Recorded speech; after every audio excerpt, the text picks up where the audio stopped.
7 p.m. I would like to go ahead and call this meeting to order. Roll call, please. Chris Brown? Here. Rob Cruz? Present. Amy Grantham? Here. Nancy Hopper? Present. Katie Jess? John Prouty? Here. Melissa Smits? Present. Would you all stand and join me in the Pledge of Allegiance? Pledge allegiance to the flag of the United States of America and to the republic for which it stands, one nation, under God, indivisible, with liberty and justice for all. Okay, next up we have approval of the previous minutes. What is the pleasure of the board? Move to approve. Second. For the previous minutes? I would like to make a motion to amend. Okay. I make a motion to amend the minutes to reflect that Board Director Amy Grantham was absent and non-participating in our last board meeting. We have a motion. Is there a second? Second. We have a motion and a second. Is there any discussion? Okay, roll call to vote on the amendment to the minutes. Chris Brown? Aye. Rob Cruz? Aye. Amy Grantham? Aye. Nancy Hopper? Aye. John Prouty? Aye. Melissa Smits? Aye. Okay, we have the amended minutes. Do we have a motion? What is the pleasure of the board for the amended minutes? I move to approve. Second. We have a motion and we have a second. Is there any discussion? Roll call, please. Chris Brown? Aye. Rob Cruz? Aye. Amy Grantham? Should I abstain? Aye. Nancy Hopper? Aye. John Prouty? Aye. Melissa Smits? Aye. Next, we have the agenda. You have in front of you the agenda. What is the pleasure of the board? Move to approve the agenda as presented. Second. We have a motion and a second. Is there any discussion? Roll call, please.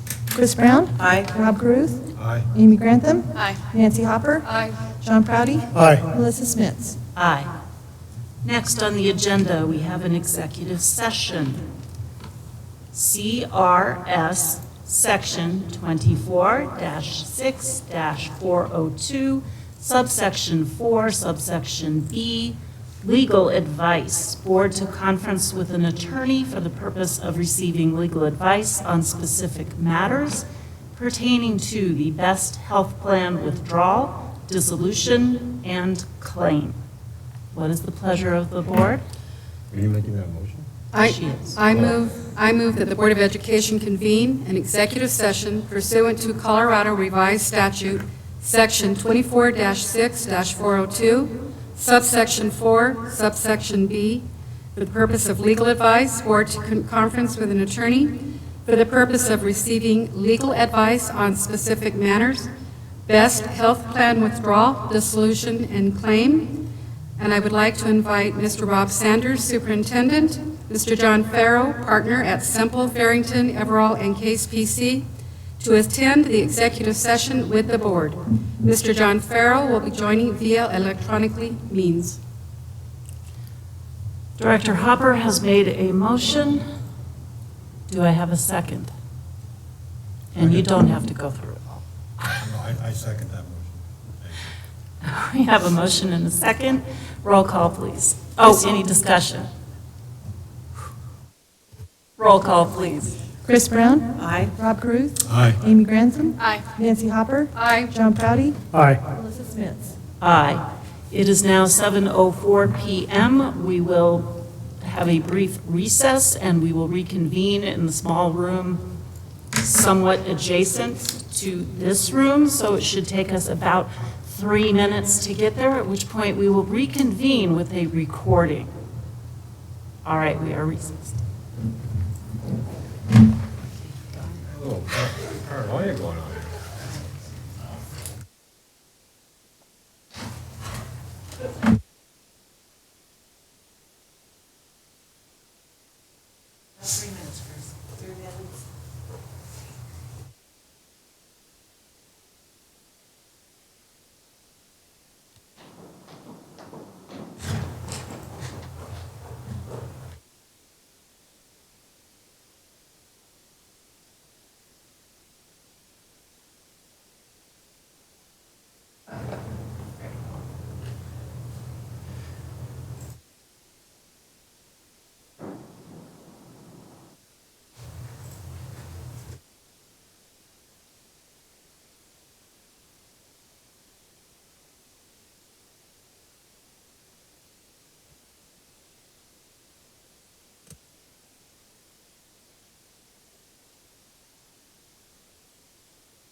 this evening.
copy those?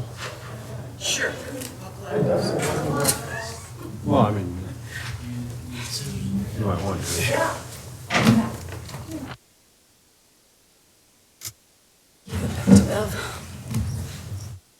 Okay.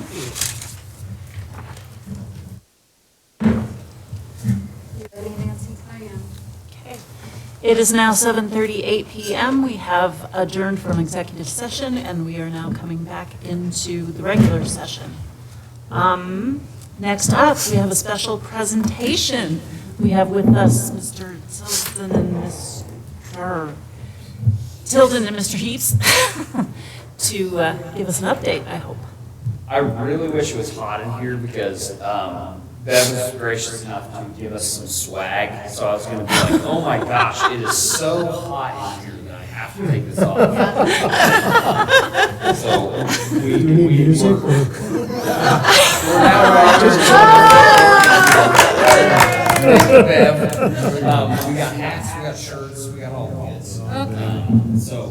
And you're on TV live doing that.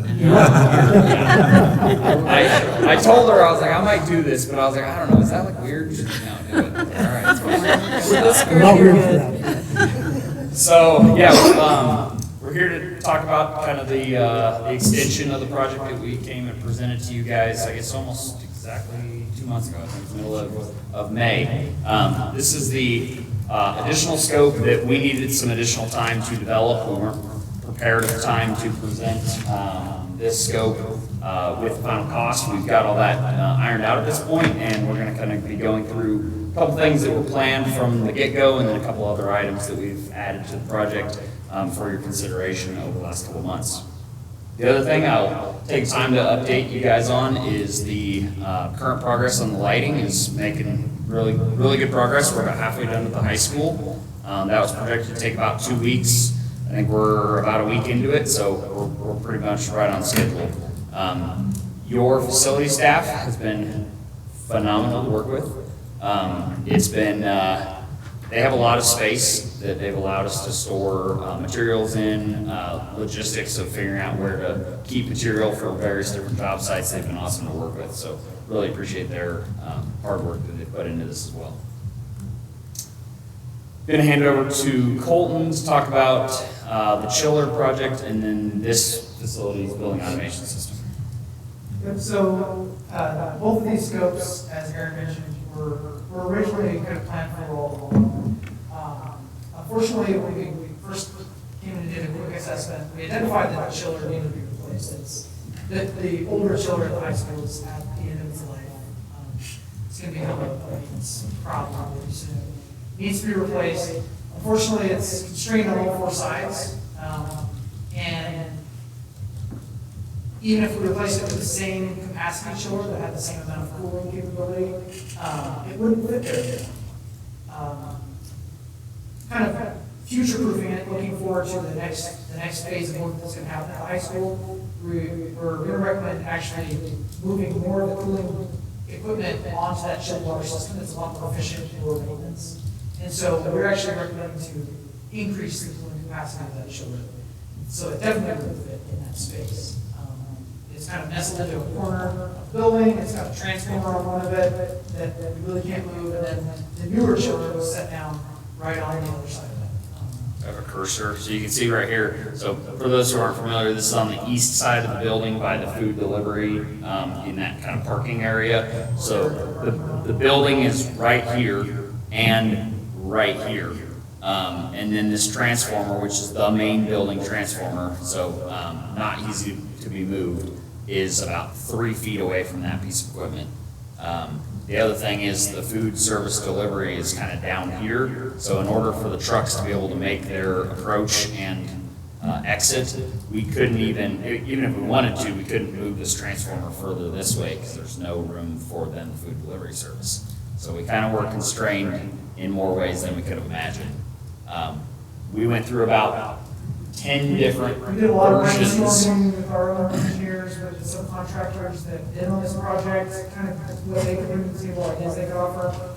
And so we really examined a lot of different options. There's one final one that even though we're asking for kind of approval on this, we have a guaranteed maximum price that we're ready to present to you tonight, there's even one more option. We're gonna go with selected contractors and ask them to kind of price. And that would be to replace that chiller with a smaller chiller, so it would fit in space, smaller capacity chiller, and then add a third chiller. But I'm not sure that we're gonna save anything there. And you've got one additional piece of equipment to maintain, so we're still trying to vet all the different options. But it's turned into a kind of a complicated job to what sounds pretty simple, just replace the chiller. Because of that, the original budget that was kind of prepared and the district had been planning on, is no longer really valid, and we can show the numbers. We kind of have a plan for dealing with that as well. The other, so the good thing is, in the future, when you replace the smaller chiller that will be there now, you'll be able to increase the cooling capacity of that as well. You can extend out that way without really giving up any more of that parking lot. So we're setting up kind of future-proofing this for you in the future, both to add additional cooling capacity in the building and to replace that other chiller. You're probably about 7 or 8 years you're going to have to do that. So That was actually one option we investigated. So right now we're replacing this one. So we said, well, what if we just take this guy and move it here and then extend this pad out and then put the chiller there? Problem being with that is even at this 185 ton size, as new chillers are developed, they get more efficient. They use less efficient refrigerant, so you need more volume of refrigerant to generate the same amount of cooling. And the surface area of the actual equipment, being the air-cooled condenser, needs to be a larger footprint. So even if we were to lift that one up, put it where the 200-ton chiller is, and then put the new 275 where the 185 is shown here, then when, in 7 years, when you need to replace this chiller, you have the exact same problem, except for you'd have a new chiller that now we just did all this work to make it fit, and now you have to move it again. So we're trying to avoid the rework on rework on rework, and the less, the people didn't have much foresight to put this transformer 3 feet away from. That's like the minimum clearance allowed, but air-cooled equipment keeps getting larger and larger and larger. So they didn't do you any favors on the location of that transformer. So the bottom line is we need to rotate both of those by 90 degrees. We've got to demolish the concrete pads that are sitting on them, to re-pour those pads. We have to do excavation in one area. So it's just these kind of additional costs that are involved. It's probably the longest description of a chiller replacement ever, because usually it's just like, hey, we replaced the chiller. The one other good thing, though, that we just recently ran into, Mark Clapper made us aware of a cooling issue on the second floor of that building. Within the last couple of years, you guys have added chilled water coils, very large coils, to the gymnasium. There was a bunch of comfort complaints in the gymnasium. They fixed that problem, but by doing that and not addressing anything with the actual chilled water plant, they have created other problems in the building. The good news is now we're aware of it, and the size that we're recommending here will assist with addressing that. And then some of the work that we're doing as part of the BEST project on the next phase will even kind of work that out as well. So it was like we kept running into, got to turn the equipment. Oh, now the equipment's got to get bigger, and then this and that. So that's why this kind of took us so long to put together. But anyway, questions about the chiller, I guess, before we move on to the next item. So your increased cost would be because we need to re-pour pads. There's a bit of increased cost because we are going with a larger section. Right. And we have the original. And you're switching it. And now we have to rotate multiple. So you've got all the costs associated with installing a chiller times 2. Right. But But you're gonna get- paying for one new piece of equipment. And then we have to kind of reconfigure the piping connections and electrical connections. Yeah, the electrical, that was another thing. The conduit size that is on the drawings, which we won't know until we demo and find it, is actually too small for the breaker and the feeder size that is required for this. So it was one thing led to another thing, led to another thing. And even if we were like, all right, maybe we won't add chiller capacity. Maybe let's just go back to a 200-ton. Even a modern 200-ton chiller, the electrical capacity is still bigger than what your current system can hold. So still have to refeed the electrical. So additional electrical excavation, site work, rotating the chiller. So there was a bunch of, there's not really a good way, I mean, there's a bunch of kind of wasted cost, but once it's done, you won't have this problem anymore. You can replace chillers the old-fashioned way. So we're getting one new chiller. One new chiller. And one, the current chillers. Yep. We're keeping, but that one current chiller will Got end of 8 life years. when? 8 years. -ish. Okay, so the new pad that you're pouring or the new design, that will be, that chiller can come out and and it will, that space will then be designed to accommodate Correct. So one of you the can. new, okay. I just want to make sure I'm tracking. The dashed line there is the fence. Right. So we're making the space large enough that it will eventually be able to have two roughly 275-ton chillers. Yeah, Which is and that was- plenty. I was like, well, is it going to accommodate, as long as it's going to accommodate me. We don't want to create more headaches. But you're And we're gonna, not putting that one in first, or the, That's why, and you can actually see, we're even putting the newer one back Back. further, right? So we've pretty much exhausted everything to the extent that the chill water lines that we're reusing, luckily we were able to do that, but the 6-inch line is the newer connection, which is actually on the smaller 185-ton chiller. So when we rotate this plant, you can see it's kind of a weird zigzag there, because we actually have to put, the 6-inch line has to go to the 275-ton chiller versus the smaller underground that we don't want to have to dig up and replace, which is a 5-inch line. So we've got to do some piping modifications, obviously some electrical, and a bunch of site work. so do you get get your bids rebid, whatever that word is? We went through several iterations of bidding, Okay. and we'll get into that in a slide here, Okay. but we have basically, we're presenting today a worst-case scenario that we believe we can cut away at that based on some of the findings when we start demoing, but yeah, it's not a small number, I'll just say that. We may not have to completely replace the conduits, if we, once we do the demolition, we find out conduits with the electrical lines long enough. Maybe we can use those as pull electrical ones.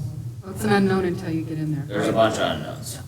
The extent of like the excavation and regrading that's needed, we're not quite sure about that, so our pricing is based on kind of the worst case as Aaron said. What is But the, as we do realize some savings in those things, then we're not gonna charge for those if we can save that money.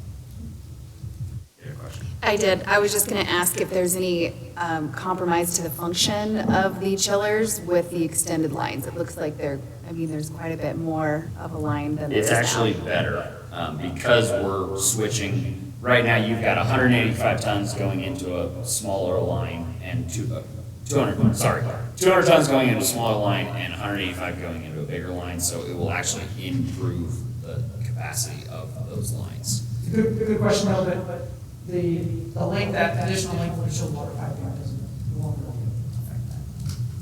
We do hope that through some valve work as part of the BEST project, we're going to be able to send more chilled water to that function of the building that is currently being starved from some of the cooling that was put in the high school gym. We're gonna try this faster. Yeah. Remember that time was going fast? And then the other part of the scope on this slide here is the control system for this building, so the motorized dampers and things that control the air conditioning, the computer boards that send the signals, and then the software front end that the facility staff use to go in and check things, they get error codes, they can change set points and stuff like that, as well as all the thermometers, or the thermostats in the building. All of those will be replaced with more modern equipment, consistent with the newer stuff like you've got at the high school, for example. That's the other part of the scope here. That was the fast one. Does anyone have any questions about that one? It's pretty simple. We're installing new equipment. This is just the controls to control that new equipment. And Plus this the is, existing equipment that's staying. So we're not replacing all the HVAC equipment in this building, we're only replacing about half. 40% of it, I guess. But the new control system is all new stuff. So is this putting us back because we're having to readjust our time frame? Are we? You're talking timeline of construction? Yeah. No, actually, this was always the plan. We kind of knew what the lead time was for these, like the chiller, for example, is a year. Okay, lead so, time. oh, that's right, because it's been the case. Yeah, so, So we're still targeting summer construction for the chiller. Now, the work in this building, it basically lead time of the equipment, it looks like maybe fall into winter, so we're just not, we won't know exactly that time until we've actually got the orders in. Thank you. good question. Anything else about the BAS system? Not. All right. I'm gonna do my best job of describing this, and then I'm gonna invite Nick up here to fill in for all the things that I totally missed. So, at some point, and I apologize, I had a conversation with Rob about this the other day. I actually don't know how this came about. Someone called me and said, hey, we want to investigate this, and I honestly don't remember who it was. I'm glad we did, because I think we actually have a pretty exciting offering on this, but Nick's really excited to get some really good work done. They've been dealing with Casper the Friendly Ghost is not so friendly in you guys' auditorium, apparently. He likes to turn lights on and off at random and make things happen. So you've got about a 20-plus-year-old system. The majority of the componentry is all original to its vintage. There's been a couple of minor tweaks here and there. We're not exactly sure why, but you guys' house lights are just on-off. Most auditoriums incorporate some kind of dimming capability, functionality. That was actually, you had that at one point a long time ago, and then it was removed. I'm not sure why. So basically the scope of this project is all new everything in the theatrical space. So that is all the colored lights, all the white lights, the house lights, the control board. What else? All the lights. So we do have a couple potential deducts. When we originally estimated this project, it was kind of replace what you have currently. There are modern schemes, modern technologies that the theatrical department as well as the music department would like to incorporate. So we price those up as a potential voluntary deduct. So kind of based on the feedback we get from you, we'd like to see kind of what the appetite is for how far into it you would like to go. We'll get into what those two deducts are on the next slide. Any questions about theatrical lighting? Nick, anything else you want to say?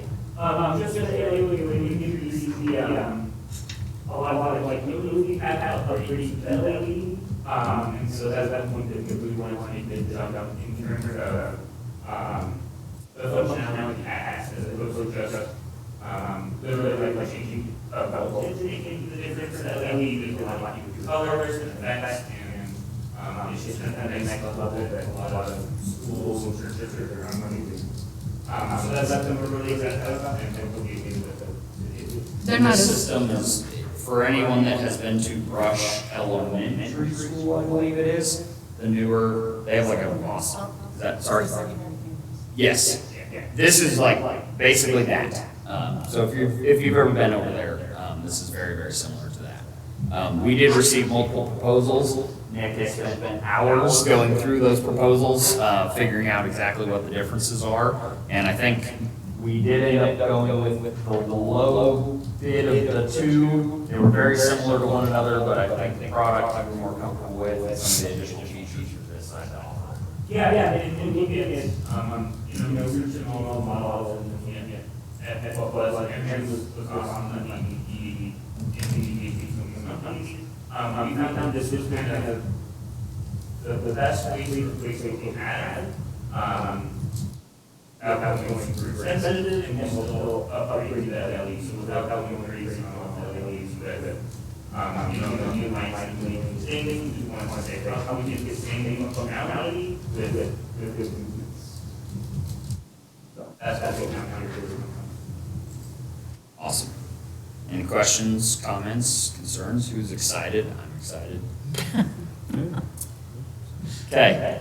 The last thing, we were kind of tasked with theatrical lighting. While it is great, it does not really have much of any quantifiable amount of savings. You probably will save some. It's kind of hard to know how much you use the theater throughout the year, how many hours a specific light is on versus other things. So we have not quantified any guaranteed savings for that project. So we were kind of tasked by the project committee to, hey, is there any way that we can find some savings that's kind of a high yield, low cost, high savings potential option to try and offset some of the additional cost of the theatrical lighting. What we've came to is a proposal for plumbing retrofits to a low flow system. At the direction of your maintenance department, we are not touching any of the toilets. They said that they did not want us to investigate that, so we are just sticking with all of the faucets on the domestic side, the kitchen equipment, and then the urinals as part of the scope for Baker, Columbine, Green Acres, Pioneer, Sherman, District Support Center, High School, and Lincoln Alternative. You spend about, I don't remember the dollars off the top of my head, but you spend, or you buy about 3,200 kilogallons. It's about 3 million gallons of water a year. This will cut that down by about a third. So it's a pretty significant amount of savings on the water side, and it's a pretty low cost option. So I just realized it says toilet diaphragm. That's because literally I changed this at 4 o'clock today, so that should not be on there. It's just the urinals. Any questions about that? Sorry? Oh, I see it. That is my mistake. Alrighty, now you're talking about money. Who likes talking about money? Only if I'm getting it. I love it. All right, so kind of looking at the kind of more 10,000 foot view of the project as in a whole, we still have the $10,000 from the local utility that was associated with the project that you've already approved. I just wanted to kind of include everything on this. So you have the $10,000 utility incentive from your local utility provider. The total energy savings now cumulative, including what was already included in the lighting project, plus the chiller and all the work that we've just discussed today, is about $105,000 on a yearly basis. Pretty significant. We're really happy with that number. And that is guaranteed by us. So if you don't save it on your utility bills, we write you a check for it. So you are guaranteed as part of this contract to save that amount of money. The one that's a little bit more ambiguous, but we've worked very extensively with the maintenance department to kind of understand the cost that they're paying on a yearly basis to operate and maintain a lot of these pieces of equipment. We've got about $55,000. The majority of that is on the lighting side. I think about 30-some thousand from memory. So we've added about 25,000 from the chiller, the controls for this building, and then some of the other minor projects throughout the district as part of this project. Cost weighted average is how we like to determine kind of the typical useful life for the equipment that we're installing. Based on all of the work that's being done from the original contract and the added projects here, we're north of 20 years, probably closer to 25, honestly. And the total project with all scope means if you select the chiller, the controls, the theatrical lighting, and the plumbing, is about an 18-year total cash flow positive situation. So it is by definition, which we're very excited about, because I'll be honest, when we started adding theatrical lighting, that usually does not bode well for payback type projects, but we were able to really eke out a lot of additional savings in this part of the project that we didn't originally think we could. So, any questions about the high level, and then we'll kind of get one level deeper with the actual cost of the individual scope items. Just curious, Yes. with your cash flow positive projection, is that based on just current enrollment and staffing, or is it like, are we set up for growth with that? So it's purely just the cost of the project, including all your financing costs, interest, et cetera, over a 10-year, that's what she's decided she would like to do, a 10-year cost scenario. And then it's projecting out I can't remember, I think it's like 3 or 5% of escalation of local utilities on a yearly basis, which is, I think, pretty conservative actually. Over the last couple of years, it's closer to like 8%. So it's over that 20-year period. You take the total cost that you're putting into the project, and then you're subtracting out the benefit of that $160,000 per year on an annual basis, plus some level of escalation, gets you to after 18 years, you're not just every year getting money back, but the actual project has been paid for. Does that make sense? Yes. And it's in year 11 is when you actually, basically after you stop making payments, you will start seeing money back in your pocket. And then it takes about 9 years to get to or 7 years to get to a cash flow. Tony and I have worked through about, 500 scenarios to kind of put that together. So, yeah, great question though. All right, individual project details. There's a lot of numbers on here. Stop me if I go too fast. So the chiller itself and all of the mechanical work associated with that, all the piping, the crane pick, removing the equipment, resetting the equipment. That's a 275-ton chiller, which, as we mentioned, is an upsize to the existing chiller capacity. Replacing all the controls hardware associated with the chiller, as well as the controls at this building for the BAS, all the new controllers, thermostats, front-end upgrades, all of that. Then we have to, once we install the system, we need to commission it and perform TAB, which is testing and balancing of the chilled water system to make sure that it's performing correctly. And then as you see there, this is how crazy things literally change daily. I just wrote this yesterday. It said 46-week lead time on that chiller. We just got an update today. It's 54 weeks now. So Well, about a year. I cannot imagine, I don't know why it keeps getting worse. Like, when does it not get worse? Does anyone know that? Because that'd be great for me to know. Anyway, so that's about just shy of $800,000. I think we had initially planned on about 700 is what we budgeted in our initial estimates. The additional cost, we received 3 mechanical bids. They were all very close to one another. This is the low bid, but this is also the person that was, they are going to be doing the work here. So you'll have one mechanical contractor doing all the work for this project. Anything I missed on that? Nope, they're a contractor that they do a lot of work here in Fort Lauderdale, because this area. We've worked with them on several other projects and have a trusted relationship with them, so we're confident that they'll pull them. Awesome. So now here's where it gets a little interesting. We had to figure out a way to present this today so that we can get the chiller ordered, but we are not happy with that number because it just is ugly, I'll be honest. $298,050 is that is just the electrical and site work associated with rotating that chilled water plant. I think that's crazy. I'm not happy with it. I think we can get it down.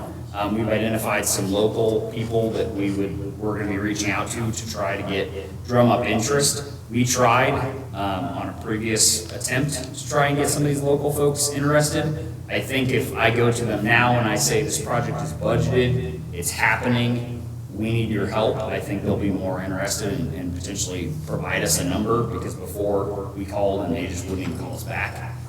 So we had to go a little bit outside of the immediate area here to even get people to be interested in that work for whatever reason. I'm not really sure. So the way we're going to structure this in the contract, which we will provide to Rob tomorrow, hopefully, pending the approval of this project, is that will be a contingency that we are allowed to spend up to that number, but hopefully literally any number that we get less than that, you will see that dollar per dollar savings. We just are not really, we hope that we can save a lot of money off of that number, but we can't guarantee it at this point, and we need to get the chiller ordered. So that's how we've packaged it at this point, I guess.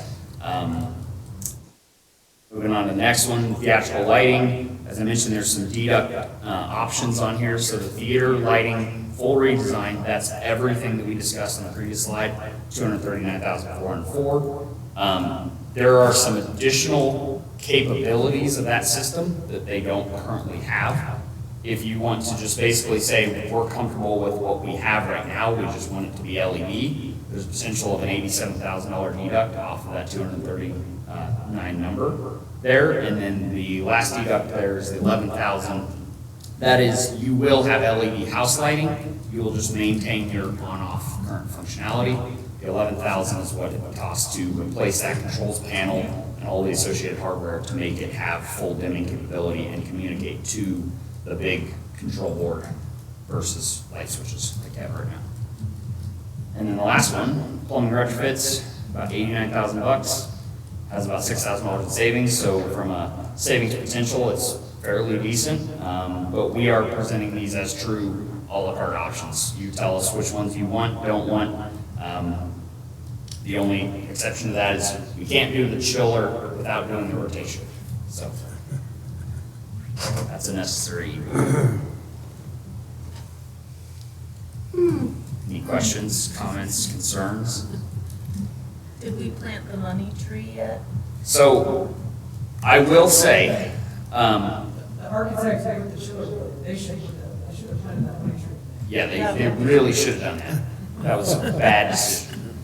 So last time you guys saw the slide 2 months ago, that cash flow positive was 16 years. So even with adding all of this scope to the project, it only added 2 years to the kind of simple payback calculation, which I was pretty surprised about, to be honest. I think it's because that savings number was like 50,000, 60,000 somewhere, I don't remember off the top of my head, but we found a pretty significant amount of savings at the high school associated with the chilled water plant, and then a little bit at this building, and then it's just, at that point, it's just simple math. Take the savings, divide by the cost, and it does add a couple years to the payback, but we were pretty surprised that even with some of the costs being, I mean, like I said, we estimated about 700,000 for the chiller. That's closer to $1 million. And we only added 2 years to the simple payback for the project. So I think we've exhausted all options other than maybe that other chiller option, but I don't even think we have time really to evaluate that. It adds a third piece of equipment. I don't know if you really want to do that. And every day that we don't get that number going the other direction is not helpful for you guys. So we really want to get that chiller installed next summer. Well, and as we've just recently heard, sometimes when you do the cheap route, it bites you. Ron? I will say that has been, especially for somebody that never likes being the bearer of bad news, especially on the money side, the project committee has been phenomenal to work with because obviously they're not the ones making this decision, but every junction that we've said this is kind of a necessary evil, they've said, well, there's a right way to do it and a wrong way to do it, right? Yes, we could just swap those chillers, and yes, it would be a lot cheaper, but you'd be in 8 years having this exact same conversation then. So from their direction, this is kind of how we're presenting it today. We're really excited about, we're adding a couple scope items that we hadn't even ever talked about until 2 months ago. And we're really basically keeping the economics of the project pretty similar to what it was. Obviously adding some dollars, but replacing some of those dollars with additional savings as well. Well, and I would imagine too, having a thespian that just graduated, they actually, from the point of, once casting was done, they were in the auditorium 3 days a week for the whole semester, twice a year. I mean, almost eight months out of that year, those lights were on. So I kind of started asking, like, how much do you use this specific thing? And he's like, all the time. I mean, literally, you guys use your auditorium a lot. It will, not saying we're going above and beyond, but it will kind of be leading state-of-the-art technology. This is not stuff, we're not buying the last year's model to save some money. I mean, it's really high-quality stuff. Obviously, there's some opportunity to bring that cost down a little bit, but it would be a pretty significant sacrifice to remove that potential deduct to the project. Which, if you have any questions as to exactly what scene-wise that can do, Nick can probably answer that better than I can. But. Well, then I would think running those floods on the stage, probably 9 hours a week for 15 weeks is probably a pretty significant cost. Yeah, so, your point is there are some additional energy savings from the natural lighting. Unfortunately, the industry isn't really in a position to guarantee what those savings would be. Right. Because there's just not enough data on how much different types of theatrical lighting are used in a typical high school auditorium. And it can vary. It's a big range. It can vary so widely, in an office space, in a classroom, it's very predictable, like, oh, it's this type of fixture, it's this type of space, it's run this many hours a day, so there's a lot of good industry data that we can use to say, yep, we're willing to put a stamp on that guarantee. But that, it's just, yeah, it's so unpredictable, there's so little data. Well, didn't we, Mr. Mayor, didn't we replace that board here about 5 or 6 years ago too? As far as the board, Because there were some lighting issues going on, they had some electrical shorts. Sorry about that board? Yes. as far as that, like, I wonder about. They did some upgrades or something, they had to do something. I think that was a lot longer ago than that. I think No, I know they mine did something here, just like, well, it had to be probably within the last 4 years, because they had components that actually burned out on the board that they had to replace too. You guys think that may have came from the old middle school? Is that where it came from? Transition to the new school. Okay. It's nice when people have been everywhere in the district. The closest we can get based on model number, serial number is, it's like 20 years old. So it may be new to that building, but it's not new as in purchased new. There you go. Mass recycling. So, the only thing that we are requesting of the board is we basically just need to know which projects you are interested in, because we started to write this contract and having so many options and different interchangeable features, it was very, very difficult. So we just opted to say, Rob, if we get approval from the board, can we then go finalize the contract and send it to you? And he said that'd be much easier than having a bunch of boxes to check and initials everywhere and whatnot, so. Guidance. Well, I was gonna do that later, but I can do it now, since we're I think that's pertinent to the conversation is if we got the money to pay for it. Yep. Yes, So, Kind of makes a difference. That is an important question. That's probably the best question all day. because we do not have this as an action item, so we can't like actually make it an official business tonight, right? That's not on there. we can get the contract sent tomorrow, and if you give them direction, I think we can do that, and then vote on the contract. Vote on the contract. Okay, so that means if you guys have questions, you need to ask them now, get your opinion out there. And we just sat down with these guys this morning and all this, so. When we give contractors weeks to give us a price, and then they call us the day they're due, and then they say, can we have another 2 weeks? Puts us in a real big bind. We were hoping to present this in early July, but then you didn't have a meeting then, so we were like, oh, we're totally good, so we gave them an extra week. Well, when you give them a week, then they ask for another week, so we literally got pricing on Friday. I was calling Tony, I was like, I know you're not there today, but I have some questions, can you answer for We're me? flip out right now. So Tony, we can Next pay for it, transfers are- long story short. Well, you know, so initially I was like, oh, heck no. But then I got to looking at this, and the first year, 23-24 budget year, we would only have an interest payment of about $40,000. Budget year 24-25 is when the actual bigger payments would kick in. It's an annual payment of around $450,000. But we have two sources that we can put against that number. One is the annual savings, which is with the utilities and the maintenance. We're looking at about $174,000 initially, and then going up depending on what the utilities do. Then also, starting this budget year, we're getting a new source of money called the mill levy override equalization. And for our budget year 23-24, we're getting $183,000. And it's going to be about that much going forward.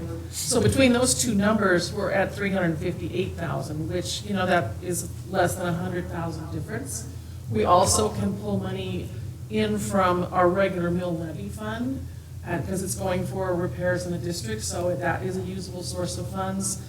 And, you know, I'm pretty good at finding money. So the short answer is we've got some wiggle room that we can. We have room. As one point of clarification, you already approved the 2.6 million of the project. The number she just gave you is not just for this portion, that's for the community. Oh, and Yeah. another point, when I prepared, Make sure.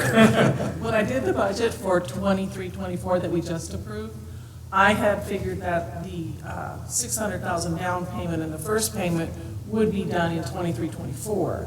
And I had figured a full payment of $186,000. Well, because the lighting was sitting on shelves and we could get it right away, we wrote a check, the district wrote a check and bought the lights, which actually falls into last budget. Oh, So our deficit predicted for next year is going to be less. Okay. So just, So we've got some offsetting funds. then. She's really good at her job. That's all I just heard. yeah. Good thing we I don't heard. think so. Thank you. Can every district have a Tony and a Bev and I mean,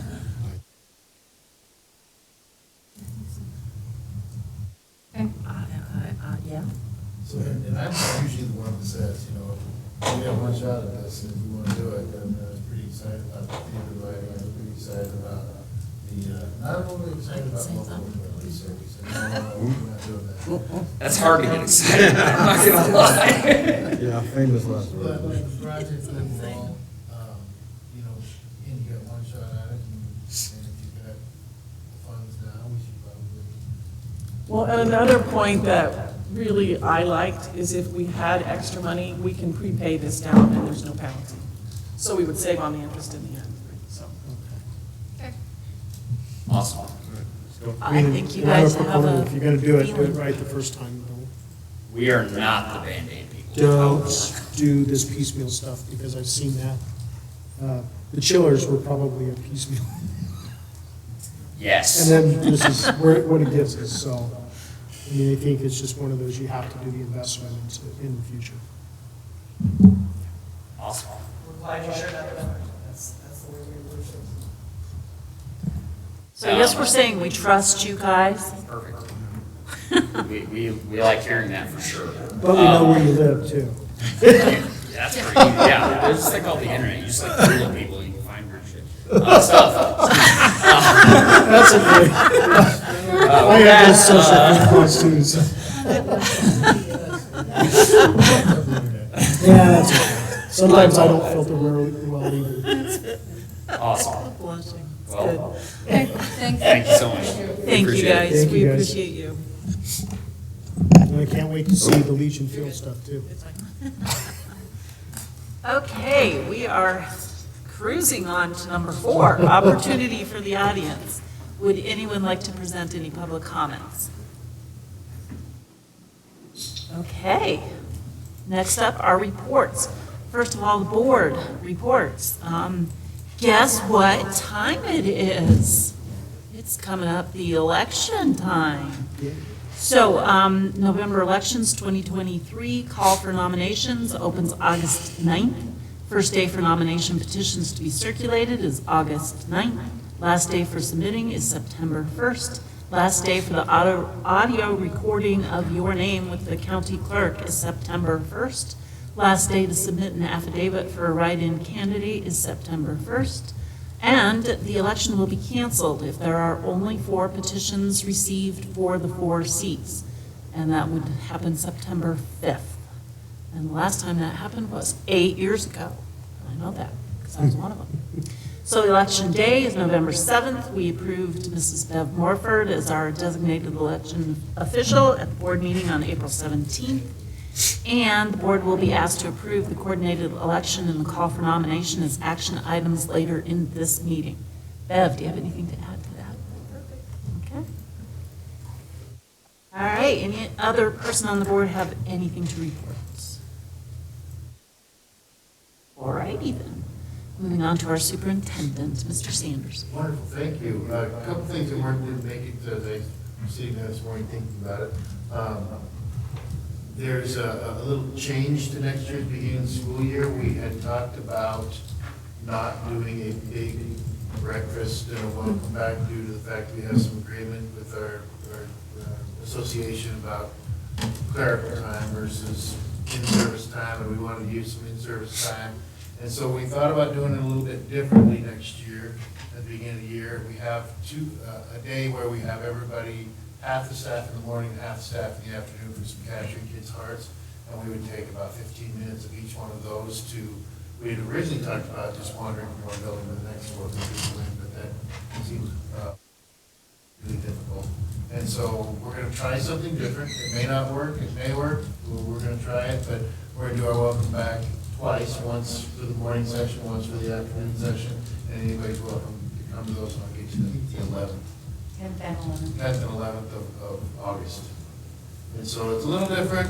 We may go back to the drawing board after that, do something, go back and something different. If as soon as we start feeling the 4-day week a little bit and how the calendars kind of play out, but that just kind of, as an administrative team, we thought that might be, at least for this first year, to see how it works out. The next thing, what was it? Well, there's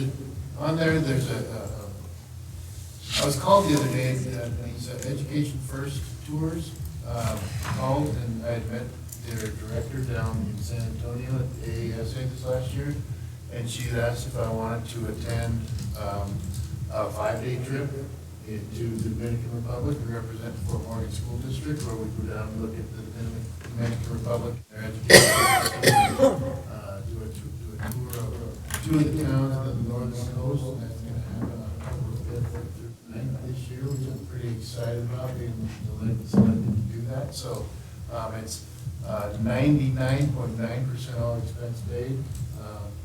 There's some lunches I have to pay for myself, and I think there's an optional insurance policy that we have to pay for. But other than that, the airfare, room and board, everything is paid for, and looking forward to that. And it's to open up opportunities for our secondary students to maybe take some more Education First trips later on to do either cultural exchange, not exchange, but cultural trips or educational-based trips. So I'm pretty excited about that. And that's our report. Unless you have any questions? Yeah, have fun. Can't go, let me know. No kidding. You want to be an alternate? All right. Birthday during I'm excited. Okay, next up, we have report from Assistant Superintendent of Curriculum and Assessment, Dr. Frasco, except it says no report. No report. Look at that smile. All right, next, we have a new title and a new person. Assistant Superintendent of Human Resources, Mr. Frasco, Frasco Corner over there. Well, thank you guys for, me and, thank you, board, Rob, for the opportunity to move into district leadership. I'm excited about that opportunity. And, like we can have a fire hose, it's only nice as we walked in, the first couple of weeks here. Learning a lot, I'm learning it quick. So it's a good process, and lots of good people around to ask some questions about. Colorado Association of School Personnel Administrators, first meeting in June with Brian, we got introduced to a good sort of shout out to a few of them for advice and comments, and so that's going to be a good group to connect with. We do have a couple of changes for you guys to act on later. MASAP, MOU addendum, negotiations earlier this year. The admin group was not addressed when it came to the leave and transitioning from days to hours. And so following that suit, to help with payroll, make that a little bit with them, we've added an addendum there for conversion of 12 or 15 days, respectively 2 hours. And then we had a character that we have also found, the classified personnel agreement, essentially by accident it was left out, returning classified staff should be getting 2 additional days at the end of the year. They would have lost 2 days the way it's written. So we're just clarifying that a little bit in that rework. Other than that, we have the personnel action report. We've got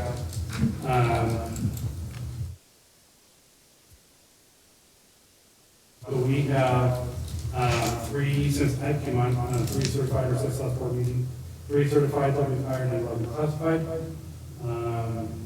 and a variety of positions with a new assignment for one of ours. And then, as you'll see the report, there's a number of resignations of 3 certified, 6 classified, term positions as well. I went through the summary of active job openings today. We have 47 active openings right now. I do think we need to do a little cleanup on there. I think we have a few positions that are still posted that maybe have been filled or are duplicates. But right now, we sit with 47 total. 4 of those are certified, which I think is pretty impressive at this time of the year for where we've been in the past. And one of those 4 has been tentatively hired. We're just waiting on people to come through. And then the other ones are half-time or some SSP. We're doing well there. We have about 23 classified openings, 12 coaching openings, and then just the rest of the ones that are posted are all substitute job openings where we collect applications and resumes. And then just, we have professional development, and I take that for a day for me right now, in learning everything that goes on in this role. So summer case coming up on July 26th through the 8th. I'm going to be attending the case preparing for the central office one day.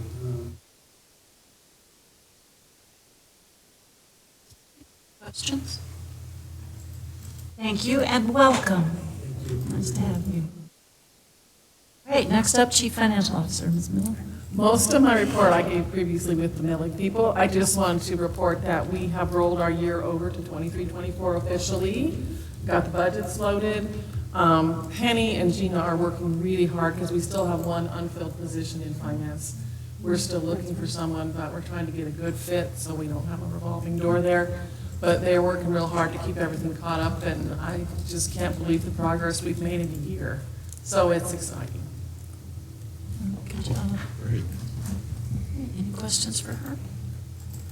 All right, next up, we have discussion items. Item A, 23-24 Fort Morgan High School Handbook. And item B, additional courses added to the Fort Morgan High School Registration Guide for 23-24 school year.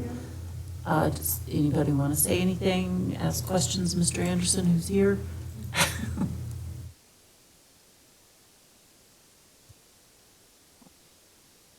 Yeah, we have before you the handbook. A lot of the changes are just transitioning from this person to that person and updating some different people, and then any changes we have kind of philosophically with the building. There is one minor changes that I did notice there's a mistake. I looked at this a lot, and you don't catch all of them until it's finalized, but there's a mistake with the counseling. We're splitting up. 2 counselors will do 9th and 10th grade, the other 2 counselors will do 11th and 12th. We're not going to do 2 counselors 1 grade, the other 2 counselors get the other 3 grades. They would not be happy, and it wouldn't go well. So that's kind of, if there's any questions, I'd be happy to answer that, and then I can also talk about the addition of AP Environmental Science. We try to offer a wide range of classes. Looking at our students and looking at different opportunities, we've offered AP Biology for a number of years. We haven't been able to offer that. The person that was teaching that is now an assistant principal. So we looked at environmental sciences and some of our capabilities of our teachers and felt that she would be interested in a good fit. She went to a training in St. Vrain back in June and feels very comfortable teaching this. So we would feel like there's a good opportunity for this to be offered and with some of our students to offer kind of that higher level science classes. Any questions? One comment on page 16, which is the word pathways? Pathways, thank you. Okay. Pathways, it mentions that we get effective with the graduating class of 24. Graduation from Fort Morgan High School requires completion of 48 credits and a capstone project unless the student scores 470 and 500 on the SAT. I think that's an error. That should be any of those options, state-approved Yeah, options. it should include the menu of options. Yeah. I don't know. Yeah, so that should be amended. Okay. Yeah, I see that. I thought we updated that. I think we did, probably just. We know, I know we have board policy, but I thought we Yeah. updated that in our handbook, so I will make sure you get that switched. And the only other comment I had on the 13 students thing, Okay. 13 students, student searches. Oh, okay. Given the Denver East scenario and all of that, do we want high school staff searching students? Is that something the SRO might be more, I mean, what it says is, you know, the high school principal or their designee can search a student, and I'm just wondering, is that where we want to go, given current environments, current?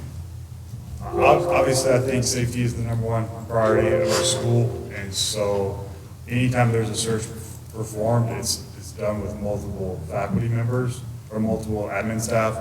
SRO can also be part of that. So there's legal issues around search and seizure. The burden of proof or the burden to allow a police officer to search is a lot higher than it would be a school administrator. And when you do it as a school administrator, there's certain procedures you have to follow. So I would recommend we not have any staff other than school administrator perform that, and it should have somebody in the room that's the same sex. Oh, I agree with all that. And so you're correct, but So- if it comes so- down to that burden of proof of what the police officer can do, They have to have burden of reason. suspicion, they have to have, ours is just reasonable suspicion, theirs has to be a little bit more stringent than that. But they can definitely be in the room while I perform this search. Well, I'm just No, Yeah. extrapolating that to staff safety and Right. student safety, you know, and the situation that happened there. Yeah. While extraordinary and out of the ordinary, was Right. nevertheless something that happened. right. Honestly, I'm not in favor of anyone searching other than the principal or, I'm not in favor of that. Because not everybody understands that due process and all that stuff, and when they get into training, they don't teach you that stuff. They're supposed to do in order to establish the reason that you had a search. Okay, that's just a question. Yeah, no, I think it's good. Okay. Thank you. Thank you. Okay, so that was A and B on discussion. Policies, district revisions, third reading, which means that we're voting on them tonight. These are policies KEC, KEF, KEF-E. We are not doing anything with GBEA yet, so that one has been pulled. Next, 2324 memo of understanding addendum for MASAP. That's what Mr. Frasco had talked about. Any more discussion on that? Right, and then also discussion on E, clerical correction to the 21 to 24 Association 21 to 24. Is that right? Yes. Okay. Okay, thank you. To the 2021 to 2024 Association of Classified Personnel Agreement. Any more discussion about that? Okay, next up, we have the consent agenda. In front of you, you have the Personnel Action Report and the May and June 2023 check registers. What is the pleasure of the board? Move to approve? Second. We have a motion and a second. Is there any discussion? Roll call, please. Chris Brown? Aye. Rob Cruz? Aye. Amy Grantham? Aye. Nancy Hopper? Aye. John Proudy? Aye. Melissa Smits? Aye. Next up, we have action items. Action item A, 2023-2024 Fort Morgan High School Handbook. What is the pleasure of the board? I'd move to approve with the amendment that the corrections that Mr. Anderson talked about be made in the handbook. We have a motion, Second. and we have a second. Any discussion? Roll call, please. Chris Brown? Aye. Rob Cruz? Aye. Amy Grantham? Aye. Nancy Hopper? Aye. John Proudy? Aye. Melissa Smits? Aye. Next, we have the additional courses, it says here, but I think it's just one course, added to the Fort Morgan High School registration guide for the 23-24 school year. Pleasure of the board. Move to approve? Second. We have a motion and a second. Is there any discussion? Roll call, please. Chris Brown? Aye. Rob Cruz? Aye. Amy Grantham? Aye. Nancy Hopper? Aye. John Proudy? Aye. Melissa Smits? Aye.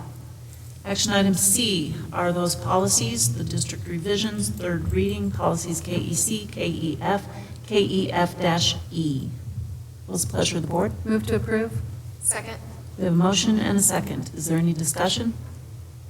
Roll call, please. Chris Brown? Aye. Rob Cruz? Aye. Amy Grantham? Aye. Nancy Hopper? Aye. John Proudy? Aye. Melissa Smits? Aye. Action item D, 2023-2024 Memo of Understanding Addendum for the Morgan County School District Association of Supervisory and Administrative Personnel. What's the pleasure of the board? Move to approve. Second. We have a motion and a second. Is there any discussion? Roll call, please. Chris Brown? Aye. Rob Cruz? Aye. Amy Grantham? Aye. Nancy Hopper? Aye. John Prady? Aye. Melissa Smits? Aye. Action item F, approve the 2023 coordinated election with Morgan County. What is the pleasure of the board? Move to approve. Second. We have a motion and a second. Any discussion? Roll call, please. Chris Brown? Aye. Rob Cruz? Aye. Amy Grantham? Aye. Nancy Hopper? Aye. John Prady? Aye. Melissa Smits? Excuse me? Aye. I think we missed. Pardon? Believe you're correct. Action item E, clerical correction to the 2021-2024 Association of Classified Personnel Agreement. What is the pleasure of the board? Move to approve. Second. We have a motion and a second. Any discussion? Thank you, Bev. Thank you. Roll call, please. Chris Brown? Aye. Rob Cruz? Aye. Amy Grantham? Aye. Nancy Hopper? Aye. John Prady? Aye. Melissa Smits? Aye. Are we on G now? Yes, ma'am. Okay. Action item G, approve the call for nominations for school board directors for the 2023 election. Pleasure of the board. Move to approve. Second. We have a motion and a second. Is there any discussion? All I can say is, I can't. Oh, never mind. Roll call, please. Chris Brown? Aye. Rob Cruz? Aye. Amy Grantham? Aye. Nancy Hopper? Aye. John Prady? Aye. Melissa Smits? Oh, yeah, aye. All right, action item H, donation from Amica Mutual Insurance Company to the Fort Morgan High School football team. Move to approve. Second. I guess that's the pleasure of the board. We have a motion in 2 seconds. Any discussion? Except how really wonderfully nice. Okay, roll call, please. Chris Brown? Aye. Rob Cruz? Aye. Amy Grantham? Aye. Nancy Hopper? Aye. John Prady? Aye. Melissa Smits? Aye. Action item I, anonymous donation to Fort Morgan High School for science fees for students during the 23-24 school year. Pleasure of the board. Move to approve. Second. We have a motion and a second. Is there any discussion? Roll call, please. Chris Brown? Aye. Rob Cruz? Aye. Amy Grantham? Aye. Nancy Hopper? Aye. John Prady? Aye. Melissa Smits? Aye. Action item J, donation from the Urkers and the Edsons for the dual language immersion program at Sherman Early Childhood Center. Move to approve. Yeah, pleasure of the board. We have a motion and a second. Is there any discussion? Thank you, Cecilia, Nick, Donnie, and Melissa. Roll call, please. Chris Brown? Aye. Rob Cruz? Aye. Amy Grantham? Aye. Nancy Hopper? Aye. John Prady? Aye. Melissa Smits? Aye. Advanced Planning 2023 Case Conference is July 26th through 28th, and that's in Breckenridge, which is probably a lot cooler than it is right here, so how nice. Advanced Planning B 23-24, beginning of the school year schedule is attached right there. C, Board of Education meetings, regular meetings in August or August 7th and 21st, 2023. We do have our board retreat still planned for August 10th. August 8th. 8th? Okay. 5 to 8. All right. And we are meeting tomorrow, Rob Sanders, Brett Miles, and I. They're coming to me in Denver, so to go over the agenda for that. All right. First day of the 2023-24 school year is Tuesday, August 15th. Is there any other action to come before this board? I don't think so. We have the self-evaluation, which I forgot to have in front of me to talk about. So just y'all in your head, think about how we did.